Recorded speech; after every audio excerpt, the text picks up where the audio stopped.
लगे राजेंद्र जी कहाँ बोरी वोरी के उद्घाटन करे, बोरी में नोट भरने वाला आएंगे यहाँ, तो चिंता मत करो, ये शुभकामना देते हैं अपने यहाँ। हमारी अपनी क्षमता योग्यता परमात्मा ने शरीर दिया है, इस शरीर के माध्यम से औद्योगिक दृष्टि से काम करने वालों के लिए मैं आप सबको दूसरे कारण से भी बधाई देता हूं। अपने परिवार के लिए पाल पोस करके दो रोटी का जुगाड़ करना ये स्वाभाविक रूप से गृहस्थ धर्म का अपना कर्तव्य है, लेकिन मेरे अपने काम से कई लोगों का पेट भरे, ये वाकई परमात्मा ने यश दिया है, ये यश आपके साथ जुड़ा है। ये मैं आपको शुभकामना देता हूं, बधाई देता हूं।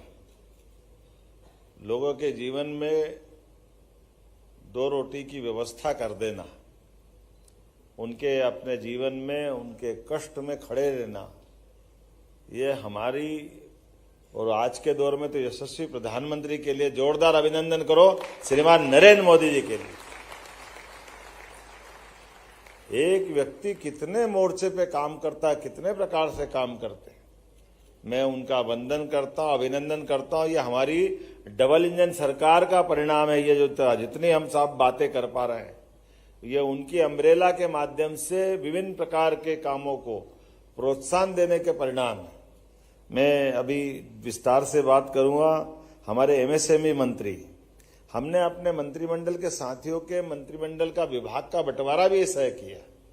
जैसे लेबर के मामले में पूरी जानते, ग्रामीण परिवेश की दृष्टि से और विकास के मामले में गांवों के अंदर की कठिनाई के बारे में हमारे ग्रामीण विकास मंत्री सारी बात जानते हैं, इसलिए उनको मंत्री बनाया। हमारी राजेंद्र शुक्ला जी विभागों के संचालन अच्छे से करते हैं, इसलिए दो मंत्रालय को एक करके हेल्थ डिपार्टमेंट उनके साथ दिया।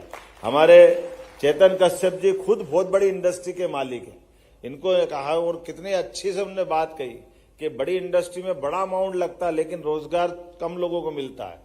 उन्होंने कहा कि मेरा अनुभव है, इसलिए वो एमएसएमई मतलब छोटी इंडस्ट्री के मंत्री बने, क्योंकि अनुभव है लेकिन इसका लाभ पूरा मिल रहा है। अपनी विधानसभा में लगातार इस प्रकार के कामों को प्रोत्साहन देते हैं।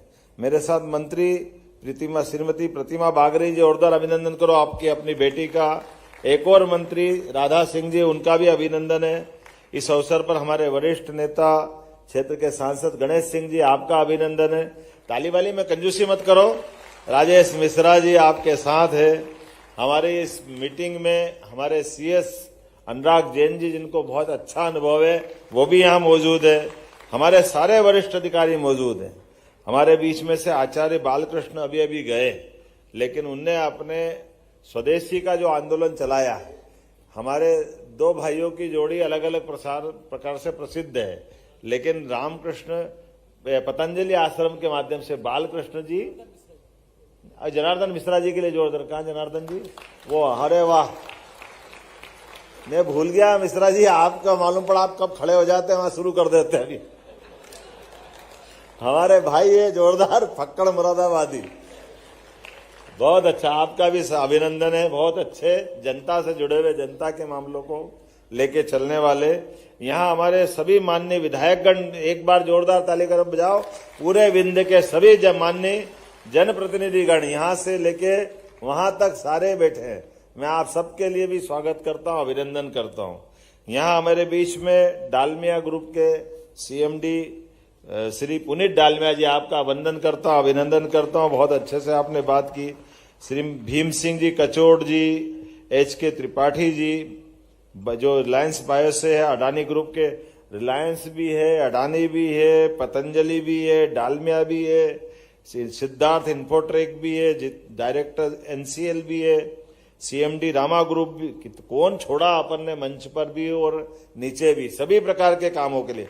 अल्ट्राटेक सीमेंट के भी है और औद्योगिक क्षेत्र के हमारे रीवा के प्रेसिडेंट खन्ना जी, राजीव खन्ना जी भी है ना यहाँ मौजूद। एक बार अपने आप के लिए जोरदार अभिनंदन करिए, सबके लिए भी। विंध्य की धरती और ये हमारा ऐसा इलाका जहां अभी कई सारे मित्रों ने कहा, ये बात सही है कि बदलते दौर में हमको, मैं एक छोटा सा घटनाक्रम सुनाता हूं। एक व्यक्ति के घर में पहले बहुत संपन्नता जैसे हुई होगी, धीरे धीरे काल के प्रवाह में, व्यवस्थाओं के परिवर्तन में परमात्मा की कोई दृष्टि बदल गई। दृष्टि बदलने में घर में धीरे धीरे विपन्नता आ गई, गरीबी आई, और गरीबी का हाल ये रहा कि धीरे धीरे धीरे परिवार में खाने के भी लाले पड़ गए। लेकिन अब चूंकि बाहर की दुनिया ऐसी थी कि उसमें उस परिवार का बड़ा वजन था, अंदर घर वालों की हालत ऐसी थी कि अपने कष्ट किसको बताए, तो परिवार में से ही कुछ चालू कर दिया कि कुछ नहीं तो बच्चों को कोचिंग कराना चालू करा, कुछ करके कुछ भी करके घर का पाल पोस करके परिवार का संचालन तो करना ही पड़ता है। ऐसे में टेबल पे पेपर वेट रख करके अपने कोई आता तो बड़ा तरीके से बात कर करा के लोगों को विदा करते थे, जो भी मिल जाए कर जाए कष्ट के उस काल में। ऐसे लगातार दरिद्रता वाली स्थिति आ गई। एक दिन एक सज्जन उनके घर में आए और उनने इस कष्ट को देखा, और वो पहले की वैभव वाली स्थिति भी देखी और बाकी व्यवस्था भी समझते थे। उनने आकर के बैठने के बाद अपने जिस परिवार में गए थे उनसे कहा कि ये आपके ये कैसी स्थिति है, क्या हो रहा आपके यहाँ? तो उन्होंने कि भगवान की मर्जी, अब जो जैसा रखे, अच्छा दौड़ता तो बहुत अच्छे चले थे, अब जो है उसी में चल रहे हैं। तो उन्होंने कहा आप क्या कर रहे हो? तो उनने सिलेबस रखा हुआ था, पेपर वेट वो उड़ रहा था, बार बार पंखा चल रहा था, तो वो पेपर वेट पे फिर उनने पेपर वेट का उपयोग करते रखा और कहा कि मैं कोचिंग करता हूँ, ये काम वाम कराता हूँ। तो जो आने वाले सज्जन थे वो थोड़े समझदार थे और एकदम उनकी निगाह गई वो उनके पेपर वेट पे। उनने कहा आपको अभी आमदनी कितनी हो जाती है? तो उनने कहा मेरी आमदनी अब यही 2-5 हज़ार रुपये महीने का मैं कर लेता हूँ अपना घर पालने के लिए। तो उन्होंने कहा ये आप घर पालने का काम तो कर रहे हो, अच्छी बात है, लेकिन आपने अपने आसपास देखा नहीं, आपकी क्षमता योग्यता को समझ के क्या करें? आपने भविष्य की दृष्टि से कोई प्लान नहीं बनाया। तो क्या प्लान बनाई? जो है वो सब सामने है, ऐसे ही काम चलाना पड़ेगा।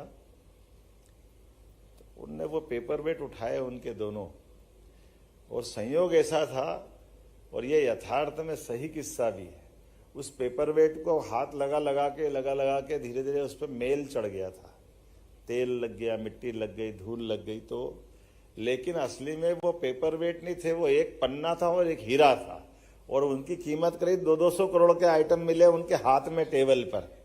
हमारी हालत भी मध्य प्रदेश में ऐसी, इतने पेपर वेट हमारे पास रखे, फालतू में गरीबी रेखा में कौन रहे? हमारी क्षमता कोई नहीं पहचान रहे। मध्य प्रदेश में कदम कदम पर कौन सी कमी इस बात की? केवल ये आंखें लाने थी हमारे पुनीत डालमिया जी सी, हमारे अडानी ग्रुप बैठे, अब रिलायंस ग्रुप बैठे।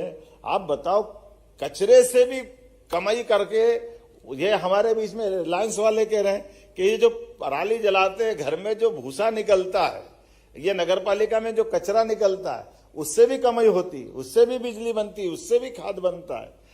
सिंचाई के साधन बहुत हो गए, तो सिंचाई में क्यों गेहूं और चावल करना? गेहूं चावल के अलावा भी ये प्रयास होना चाहिए हमारे ये जो फूड इंडस्ट्रियों के माध्यम से। अभी बता रहे हैं MDH वाले ने आकर के प्रदेश का नहीं देश का सबसे बड़ा कारखाने का अभी उनने शुभारंभ किया। अब आप कोई कल्पना कर सकता कि 1 बीघा में 1 लाख रुपए की आमदनी हो सकती, और ये आश्चर्य नहीं है। हमारे यहाँ ये फूड इंडस्ट्रियों के माध्यम से मालवा के तो कई किसान लहसुन आलू प्याज करते हुए अपने घर में इस प्रकार की आमदनी करते। और केवल ये नहीं, हर एक क्षेत्र में, कौन सा क्षेत्र छूट रहा है? प्रत्येक क्षेत्र में विकास की संभावना, केवल काम करने की तो देर है। इसलिए आज हम जितने लोगों को लेके बैठे, अभी कोई चुनाव का समय भी नहीं, ना चुनाव की कोई बात। अब मैं कभी कभी इसकी केवल कल्पना कर रहा था, मैंने पुनीत डालमिया जी से बात कर रहा था कि देखो कैसा समय आया है। क्या उनने कि क्या हो गया? हमने कहा देखो मैं बैठा हूं, मैं क्या हूं, मैं एज ए CM बैठा हूं, मेरे एक एक अधिकारी भाषण दे रहा है, कोई नहीं छोड़ रहा है।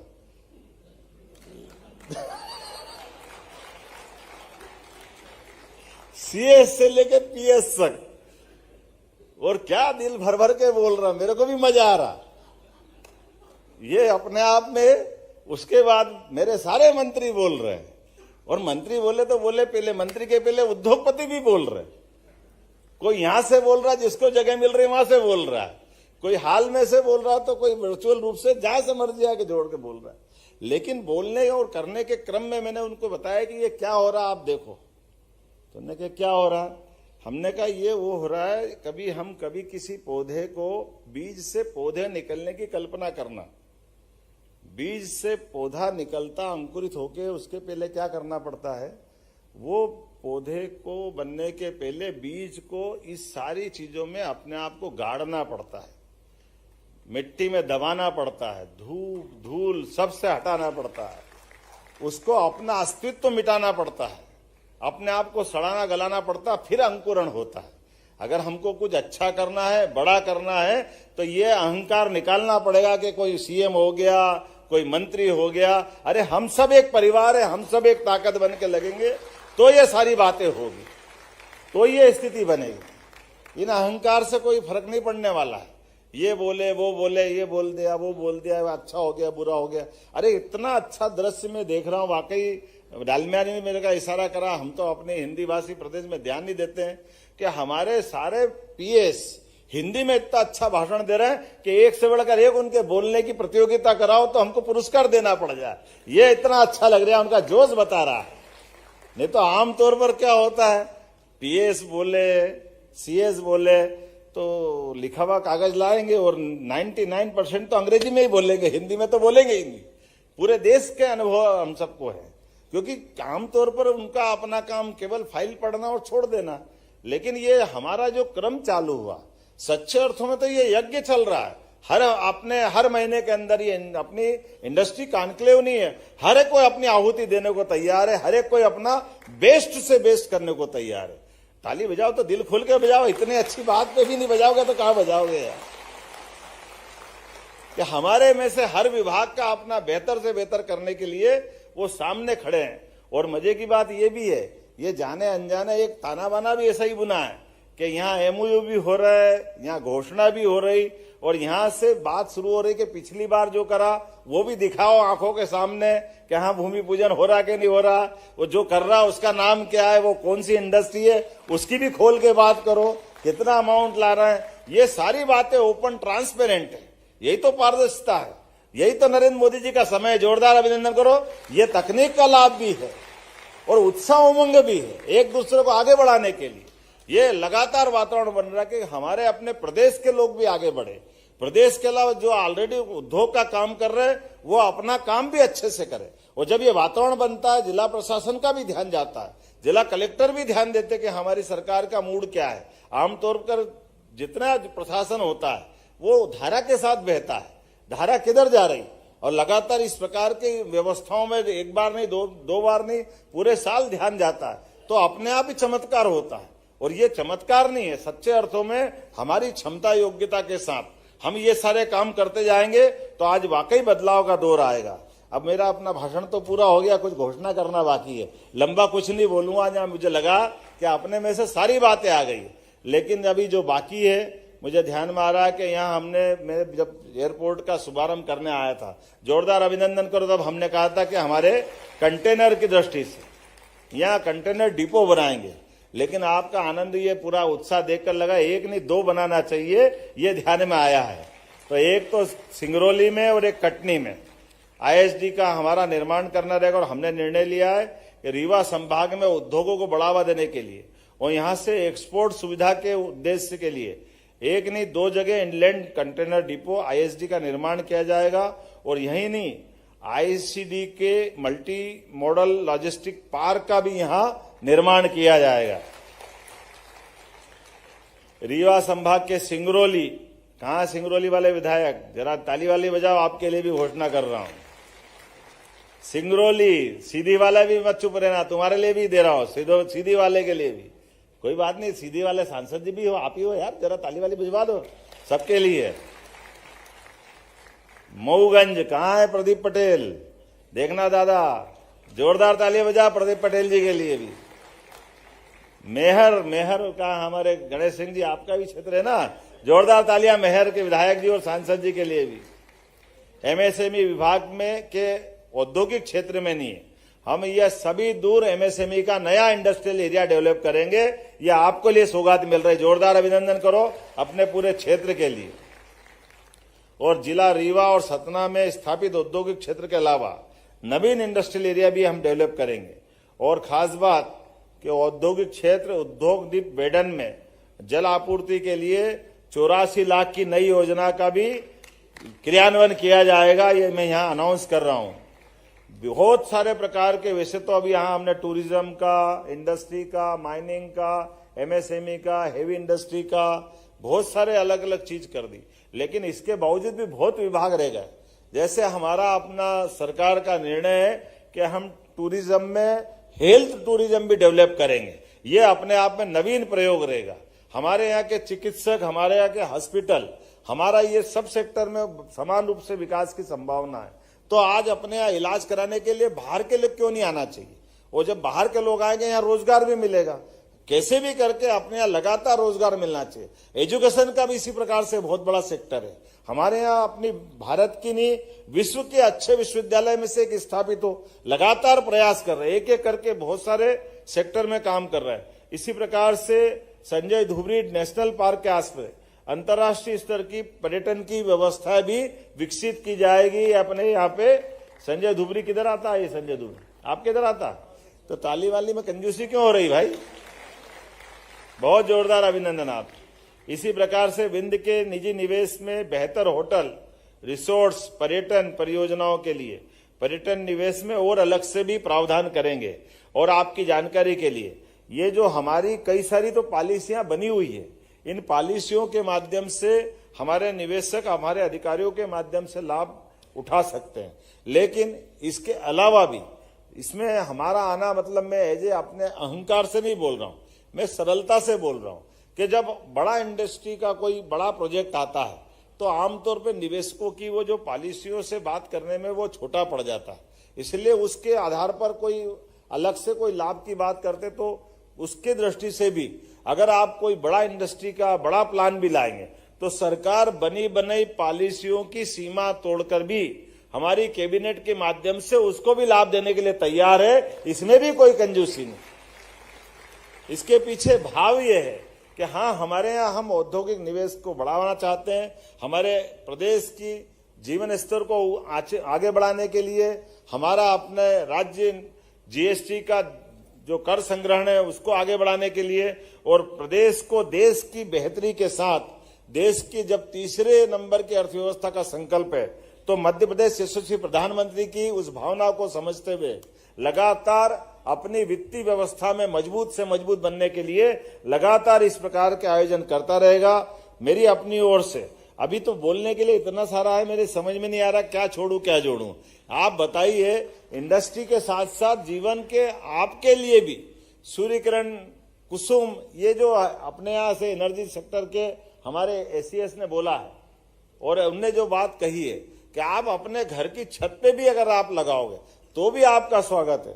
आप अपनी कोई फैक्ट्री की बिजली खुद भी लगाना चाहते हो तो आप अपनी बिजली भी आप उत्पन्न कर सकते हो, हमारे से खरीदो कोई जरूरी नहीं है। और अपने घरों के अंदर भी खेती करने वाला सोलर पंप लगाए, अपनी खुद की खेती के लिए बिजली लगा ले, उसमें भी कोई आपत्ति नहीं। कौन सा सेक्टर छोड़ रहे हैं? और अभी तो रोजगार आधारित उद्योग की बात तो आई नहीं है। रेडीमेड गारमेंट से लगा करके कई ऐसे रोजगार परक उद्योग है जिन रोजगार परक उद्योगों के अंदर लेबर, जैसे 4000 लेबर के आधार पर प्रतिभा सिंटेक्स उज्जैन में इंडस्ट्री चला रहा है, या गोकुलदास, हमारा गोकुलदास वाले भी आए हैं यहाँ पे, आए ना गोकुलदास के कोई। अभी आपको तो भाषण का मौका ही नहीं मिला, इतना जोरदार ताली बजाओ, इनको भी हमने बुलवाया था। आप कितने लोगों को रोजगार दे रहे हैं गोकुलदास के माध्यम से? कहां पे? 2000। अब बताओ, 2000 लेबर इनके काम कर रहे हैं, लेकिन हमको रोजगार दिलवाने की गरज कैसी है कि प्रति लेबर 5000 रुपया महीना सरकार आपको दे रही है और 10 साल तक देगी। ये हमारी अपनी पॉलिसियों का लाभ है। हमारे लोग इंडस्ट्री चलाए, लेकिन इंडस्ट्री आपको बिराजा, आपको बहुत आभार है। और खास बात आपने कहा वो भी महिलाओं को है। अरे भाई, हमारे यहाँ यही तो बदलाव है। इसीलिए हमने कहा कि केवल लाडली बहनाओं के लिए हम 1250 दे रहे हैं, ऐसा नहीं है। लाडली बहनाओं को आगे आकर के वो हमारी इंडस्ट्री में काम करे तो तो इंडस्ट्री में 15,000, 10,000, 15,000, 20,000 जैसे वो काम करेगी, उसमें प्रति बहन को 5,000 रुपए का हम उनको अपना एक तरह से प्रोत्साहन देंगे ताकि वो काम करे। हमारा प्रयास है कि मेहनत के आधार पर जो जहां तक आगे जा सकता है, प्रत्येक व्यक्ति को रोजगार के अवसर उपलब्ध कराना, ये हमारी सरकार की प्रतिबद्धता भी है और ये घोषित हमारा संकल्प भी है। उम्मीद करूंगा ऐसी बहुत सारी बातें और भी हो सकेगी, लेकिन ये क्रम लगातार जारी रहेगा। आइए हम सब मिलकर के यशस्वी प्रधानमंत्री के नेतृत्व में ऐसे सकारात्मक कदमों को लगातार उठाते रहें। बहुत बहुत धन्यवाद। भारत माता की जय।